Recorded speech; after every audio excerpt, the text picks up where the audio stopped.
Og vi er live 3, 2, 1, go! For 3 eller 10 generationer tilbage i dagen Los Rasmussens liv, var der en bedstefar, som opfandt scooteren. Som det passer så ikke, altså. Søren, slap dig af, mand. Jesus Christ, the baby Og nu er crying. Dallas så kommet til at blive den voksne mand, som der også skal købe scooter.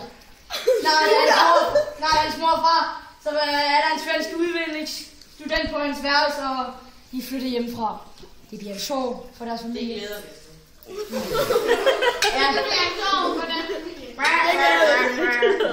Men Daniel, nu skal du ud og drikke noget bajer, som Frederik Findsli sagde. Ud og drikke noget bajer. Og husk, du finder en lækker pige som siger eller noget. Så husk altid at tænke dig om at drikke noget bajer.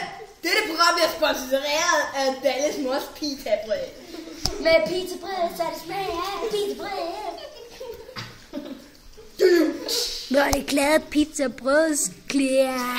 Studio, hold da, shit, kom til den. Det skal ikke kun mig, så det er den nørdede røv, eller det er også over danser. Mange tak.